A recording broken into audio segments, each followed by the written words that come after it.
তোমরা ভাই অনেকে কমেন্টে বলতেছো ভাই এমন জোন বুঝ তো আমরাও দিতে পারি, তুই তো কোনো হিল ব্যাটেল করতে পারিস না জোনে। আমরা তো অনেকগুলো সুপার মিডি মেরে বুইয়া করি জোনে। তো আমি ভাই করবোটা কি ভালো, সারা ম্যাচে নামতে পারি না ভাই। এটা আমার আগে ভাই আমার 3টে প্লেয়ার না, ওই সময় ভাই কেমনটা লাগে বলেন। প্রথমে তো আমি যেহেতু গাড়ি আসে, গাড়িতে আমি টোকেন খাই 1200 টোকেন করে আসে, 1200 টোকেন দিয়ে ওদের রিভেভ দিয়ে একবার, ঠিক আছে। ওরা যখন আবার নামলো, ওরা যদি ভাই প্রথমে নাম মরতো তাহলে ওই 1200 টোকেন দিয়ে ভাই কতগুলা মেডিকিট কিনে যেত। 4 বার 4800 টোকেন, 48 টোকেন গেল। আবার নামতে নামতে ভাই পিকে চলি, ওখানে যে একবার মরে গেছে ভাই, ওখানে আবার তো ভাই 4800 টোকেন শেষ। তাহলে আমি মেডি কিনবো কীভাবে, জোন পুশ করবো কীভাবে ভাই, সারার আগে তো বুঝিয়ে পারি না ভাই। এটা বলছি ভাই একবারে টোকেন ভরা। এখন আমাকে ডাকছে ভাই, আমি জোনের এক কান্দায় আছি, আমাকে বলছে ভাই টোকেন দিলে জানালে শেষ হয়ে যাবো।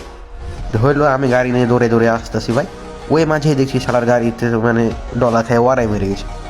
মানে আমি অর্ধেক রাস্তায় এলাম গিয়ে টোকেনটা নিয়ে যাবো, ওখানে মারা গেছে ভাই। তাহলে কেমন আমি বুঝবো, এদিকে ভাই 5,000 টোকেন জমা করতে ভাই দিন শেষ হয়ে যায়।